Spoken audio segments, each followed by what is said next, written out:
Welcome back, guys, to The Legend of Zelda, Tears of the Kingdom, where last episode, the story finale played out as Link fought the Master of the Secret Stone, Demon King Ganondorf, as our enemy was unable to overwhelm Link, leading to him consuming his Secret Stone and turning into the Demon Dragon, as the Light Dragon arrived to assist us in defeating the Draconified Demon King once and for all. With the credits having rolled on our happy ending, there are still more goals to achieve as we head into the depths once more.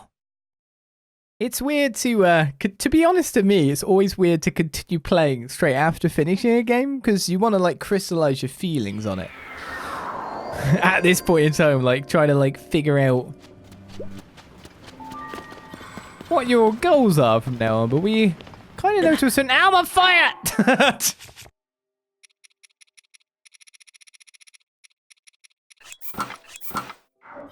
Forgot about that.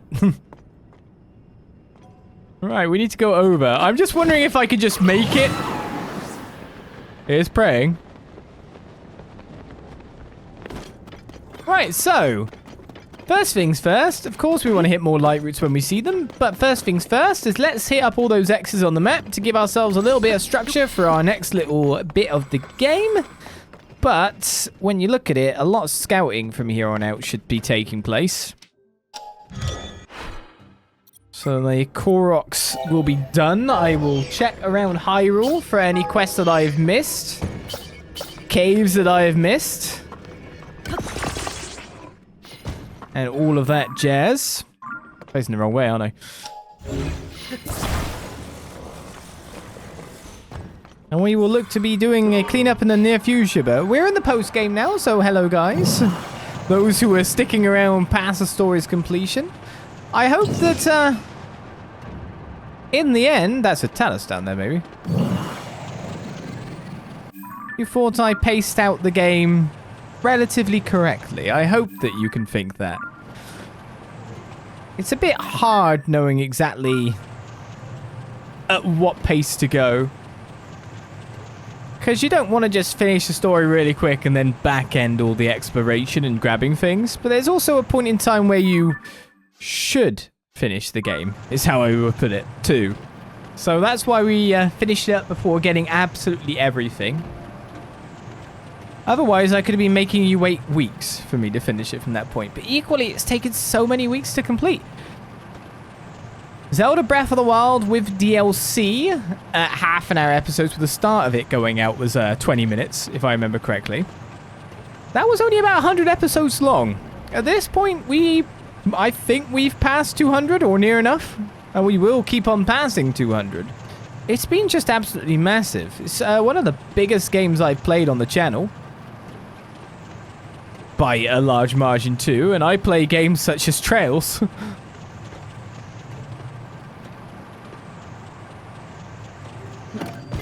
And like ye old Fire Emblems like Path of Radiance, etc. It's been absolutely crazy. But ever since, what is it? Session 2, week 2, we did our first dungeon. Then there was a 3-week break because there was a bit of like a starting exploration that needed to be done before our next objective. But every then it's been 1 week of exploration and 1 week of getting the stuff done. So it was bang on time. That's the kind of things you think about when doing a Let's Play, is trying to like pace things out. Of course, not everyone does. There are a lot of playthroughs that probably just go straight for it. Most people are interested in the story, first and foremost, correct? For me, I like all of the game. What's that? That's just like a weird thing there. Right, so we got that bit of the thing. We've only got like 1 or 2 light routes down here. It's 2. We actually got most of this area, but the marker we're looking for here. Where'd my thing go? Is that away? So we'll go that away. But hey. Eldin Dark Skeleton. Is that mine or not? Wait a second. We haven't done anything with any of the skeletons. What have I missed?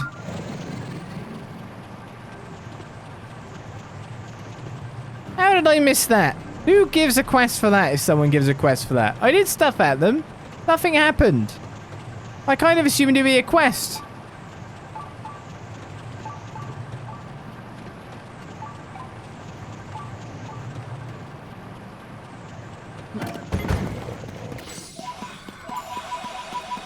Bold deception on my part. I forgot completely about this side of things.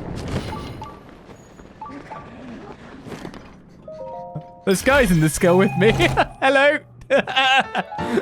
Trousers of the Wild are obtained. Legends say these pants were tailored for a hero who travels the wilderness. Strangely enough, they're the most comfortable pair of pants you've ever worn. It's near you. I'm not here to fight. I'm here to explore.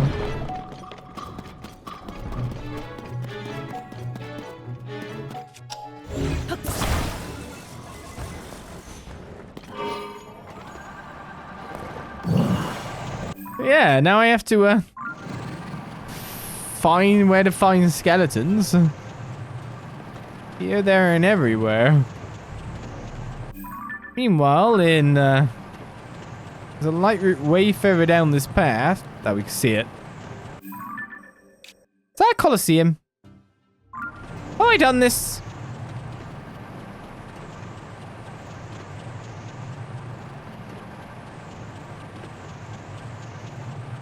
I mean, if it is, cool.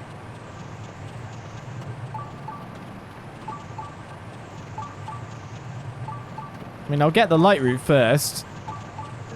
Oh. Ooh, I don't like this. Now that I think about it. Do I have any flame-resistant elixirs still? Because it's either fight with good armor or fight without it.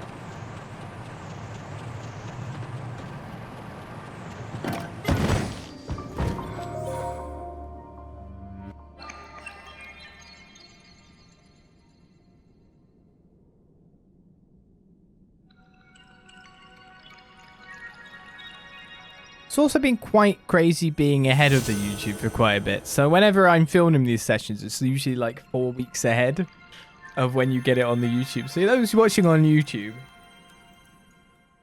I've had a lot of fun playing this game. Sorry for making you wait for the end, but I hope the wait was worth it.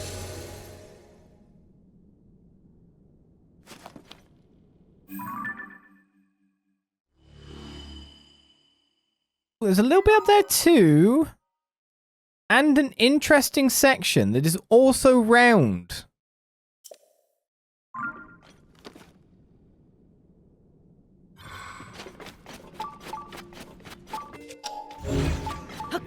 Olis, this is where you plug the Twitch channel. I think they know it's here, right? Otherwise I wouldn't be doing this whole camera up in the middle. That said, of course, when I started doing Let's Plays, what was in my first ever Let's Play? What was in there? Oh, it's me in the corner on a camera. Playing Skyward Sword, being asked by people how I can stand up 20 minutes to play a video game. That was confusing to me. The Scorching Coliseum. I see the issue is the flamey nature of the place. Let's end this in 4 minutes 50, right?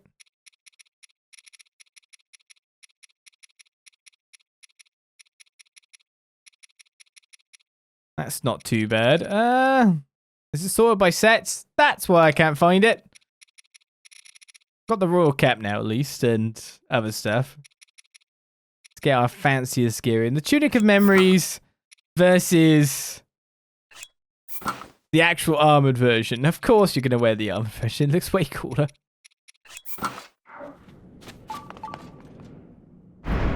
So what's in here then? Boblins. All my arrows are fire arrows. Excellent.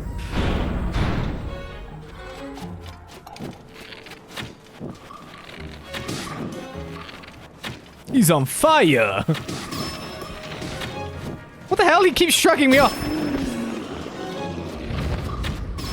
Oh my goodness, he turned right into that.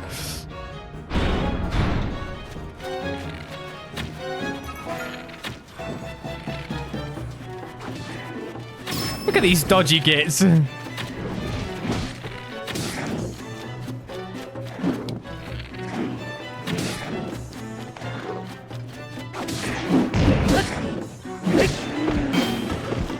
That was one hell of a telegraphed hit, sir.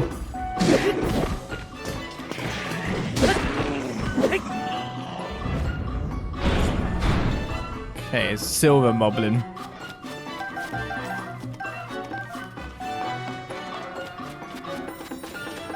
I'll let my other dudes intercept this one. They really know how to dodge, don't they? They're really confident with that slight left-right shift.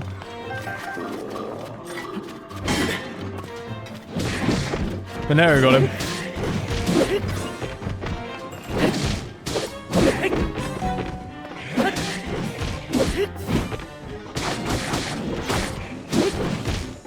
I used the webcam to record myself while doing Sky was sort of the entire point that when I wasn't even a Let's Player then. Started off Let's Playing, and it was kind of the thought in my head, like, this game is about the, Oh, you're going to be a git, aren't you? Let's fire at the floor then. That'll work. Oh my god.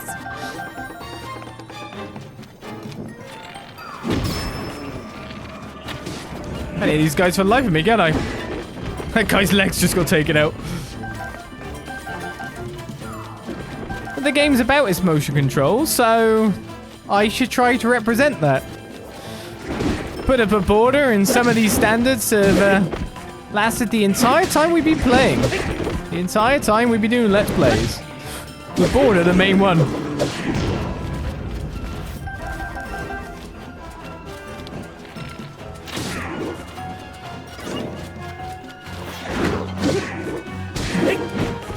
And there goes the legs again.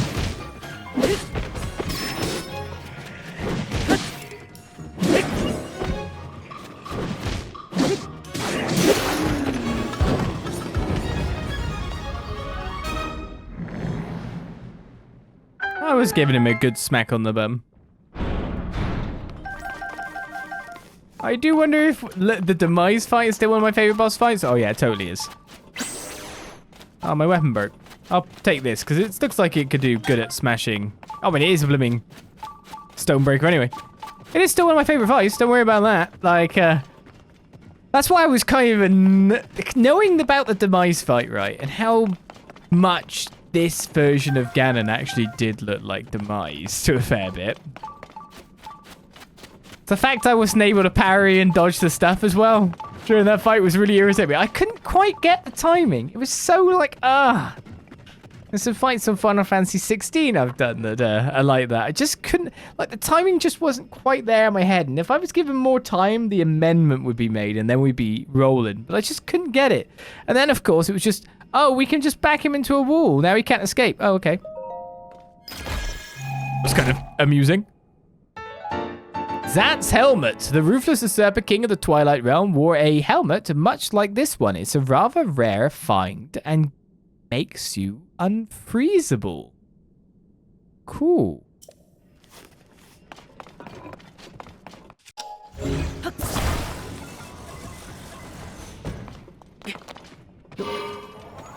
We got 1x, and then we got a second piece of gear, so we're even happier now.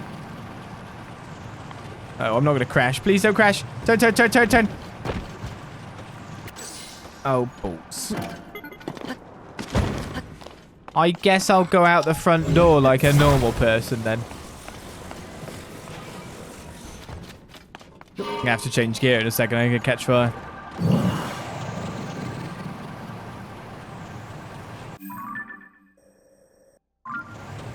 No any problem with playing as you go, as you do lose your train of thought. What was I saying before? Well, I think because of the game is built, or Skyward Sword is built around you doing the motion control, and that's all about the combat. It's more of a combat-oriented Zelda as a whole. Like, of course, Breath of the Wild and Tears of the Kingdom have combat in it, but it is not to the same extent where you have to think about things too much. I mean, the general stuff in there is like the basic skills is your flurry, rush, dodge, and your parries. It's not quite the same level as someone puts up a sword in a direction you have to go by a different side, is it? It's It's not quite the same as that. It'll be interesting to see if they ever do any more combat-orientated Zeldas in the future as well. I mean, they have the option. I imagine, like, the Switch 2 or whatever is the follow-up console will probably have some form of motion control elements. Because the Switch has, even though it doesn't employ it that much, the Switch has it.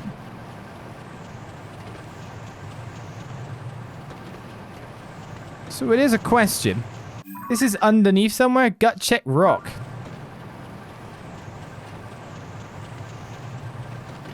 So it has the possibility of doing it. Hence why we got the Skyward Sword remaster, right? Hello. Why are you down here?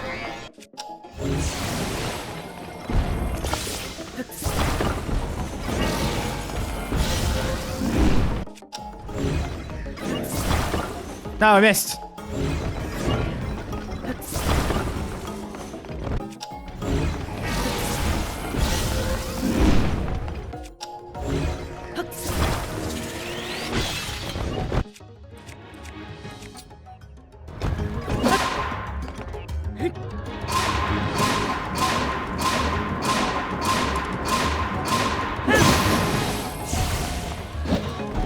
Look up there.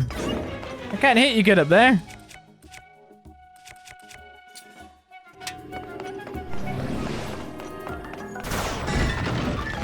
That went from underneath, didn't it? That's irritating.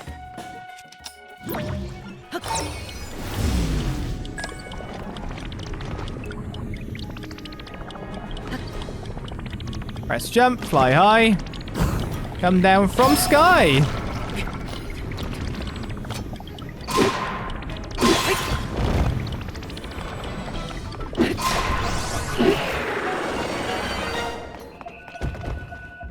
It's only a flux construct too. Are you guarding something here?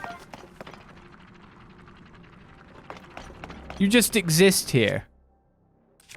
Nothing? No?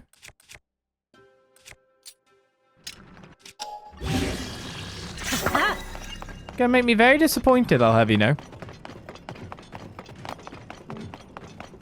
Yeah, now we move on to wondering what's next.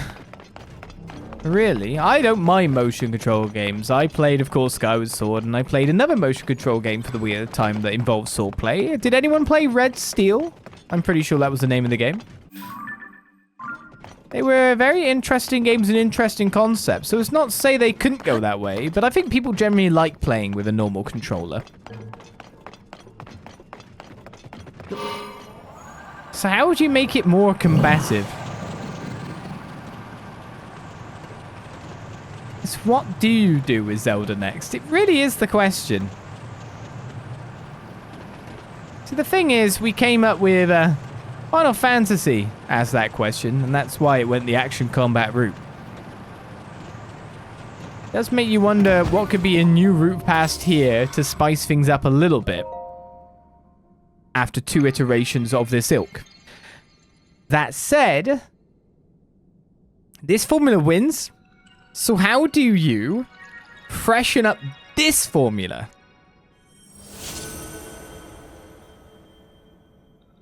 and make it work? Do you know what I mean?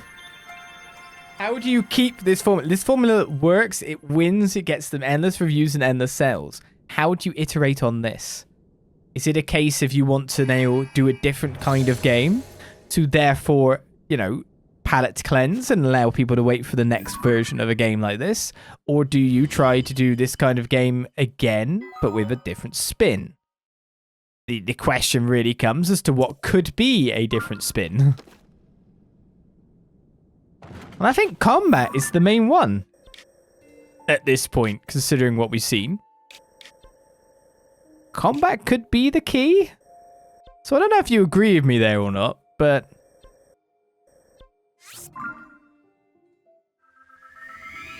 feels like the next thing to iterate on, develop.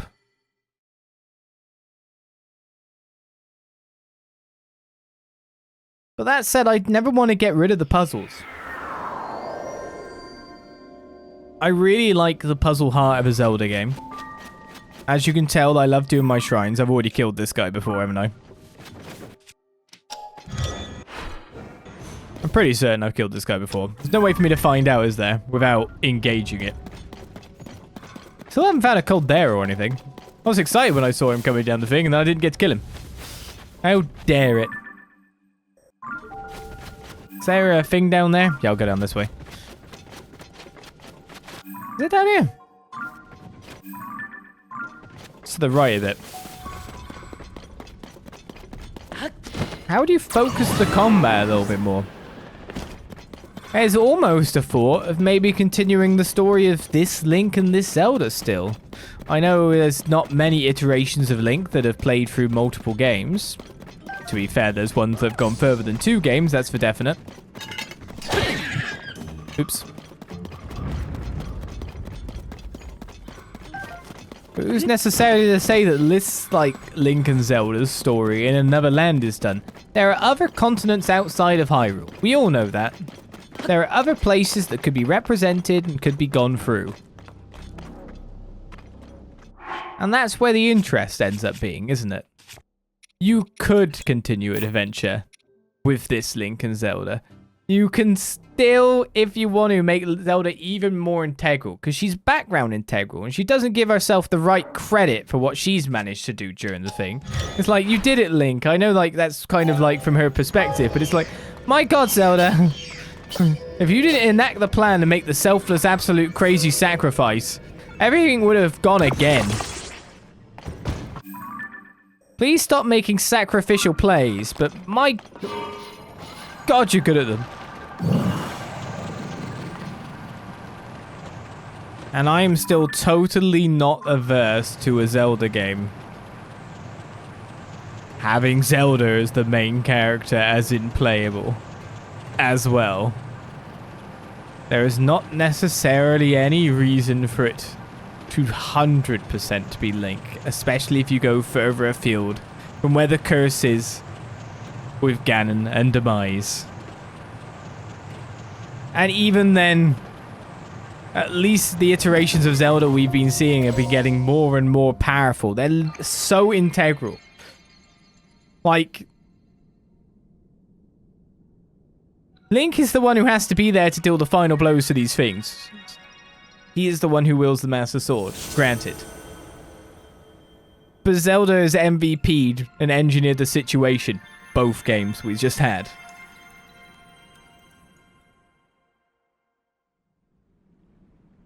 And there's no reason you can't switch the roles. I don't see.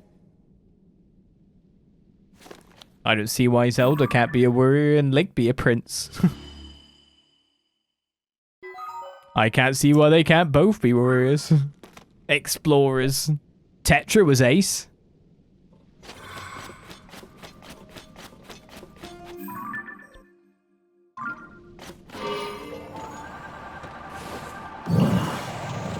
Spunky Zelda.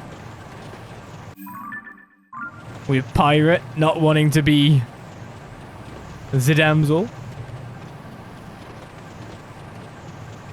I know this is a thing that some people think as we reach the TABAHL Grove. Like wanting things to change too much. Yada yada. For me personally, it's just literally the thing that's really interesting. The interesting places you can take the game.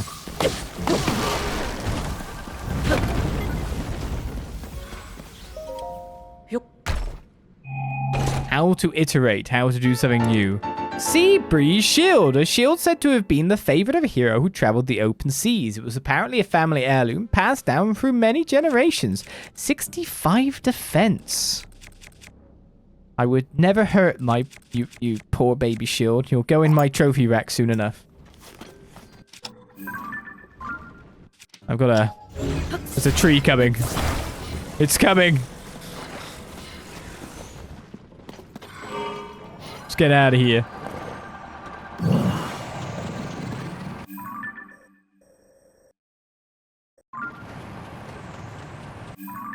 there are people that want things to be absolutely traditional and don't want the roles to change. I get that. But it is definitely one of the ways you can just straight up make things interesting.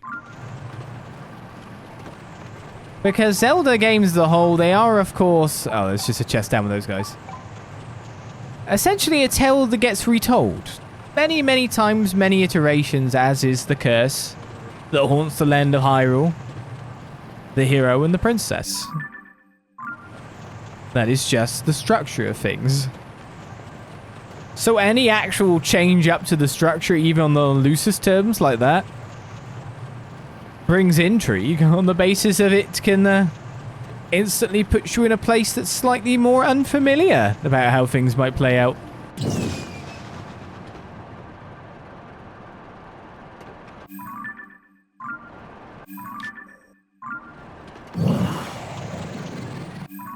That's not me saying, though, that, of course, it's a bit that the heroes always win and all that. We know that kind of stuff goes on. How do I get around there? Oh, wait a second. I can't get there from here. Ooh, that X is not for me. As I wander and meander.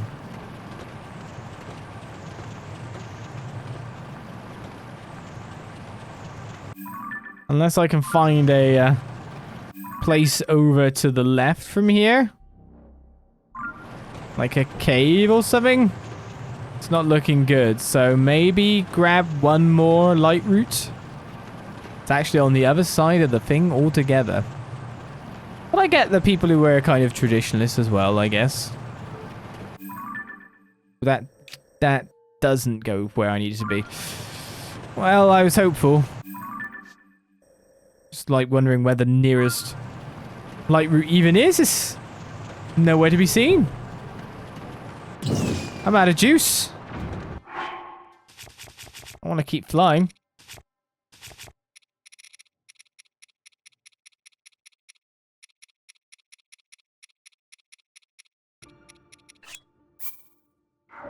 When it comes to keeping things traditional, I think I have one... Oh, I could have stopped here. It's a Yuga base. I wouldn't personally want to limit... Get... Get crapped on.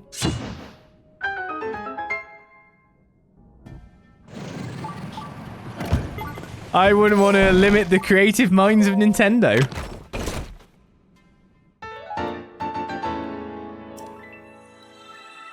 In any way. A rainmaker! Poor guy, he didn't deserve that. Got dunked on.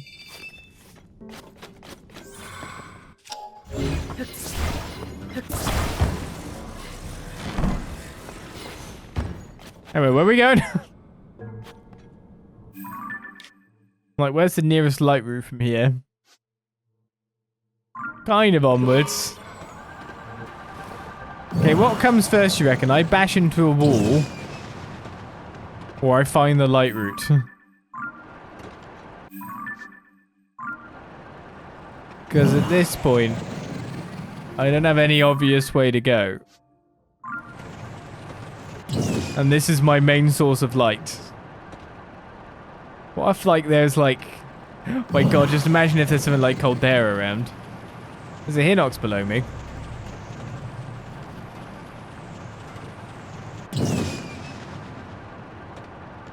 Looked like something was... Oh, shoot! Whoa, that's a cliff.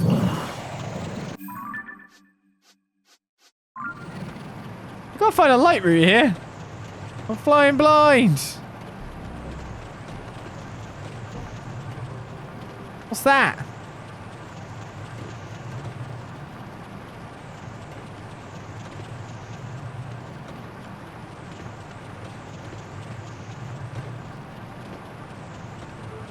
Well, to be honest, I don't think Caldera would be here, actually.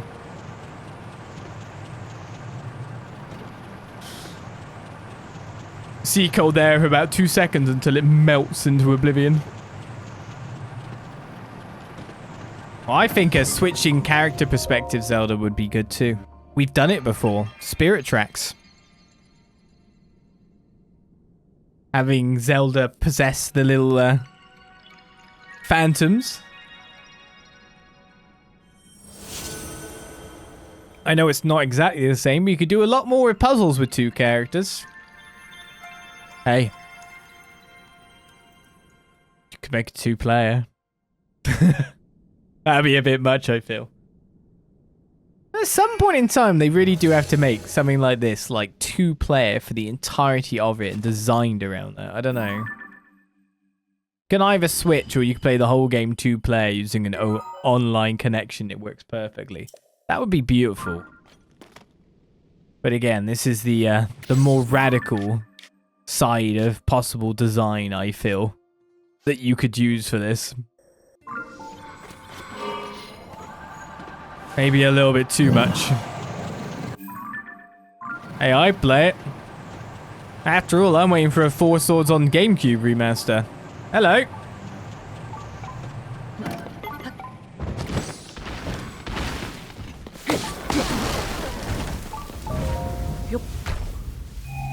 That tree is in the air. Tunic of the Sky! Legend has it this armor was once worn by a hero who appeared from the sky riding atop a mighty bird. Apparently it was presented to celebrate the completion of a ceremony. So every grove has a piece in it too.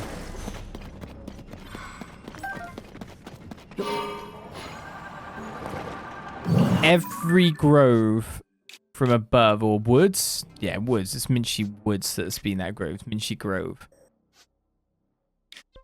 That will help us with our maxing everything out, won't it? Definitely. Nah, I don't want multiplayer in my Zelda games.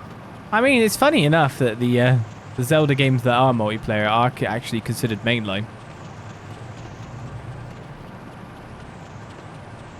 If I understand it, 4 Swords, etc. are considered that. Is this a mine or not? This looks like a mine.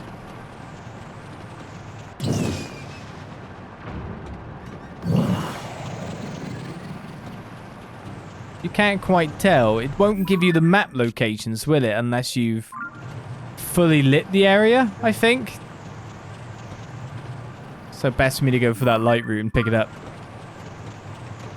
That's something I was cool with, but the second that Sam mentioned multiplayer, I was like, no. Well, the entire game is based around you being able to switch characters, but it also gives you the option to play as a 2-player unit. You can still play on your own.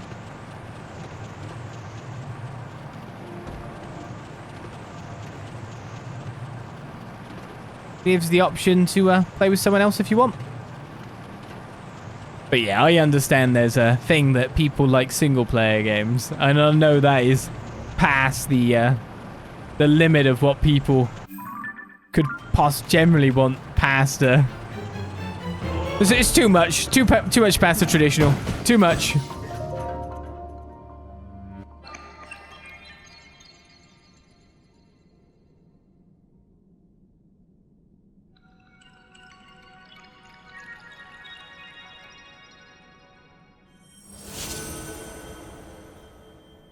I think a 2-player experience would be cool. I wouldn't want any more players, but I think like a possible single-player / 2-player game.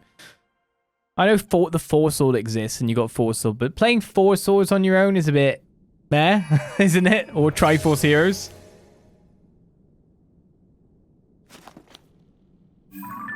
Two characters are a lot easier to manage down 2 different routes, etc. and paths. I mean, we've done it before in games, haven't we? Pretty sure.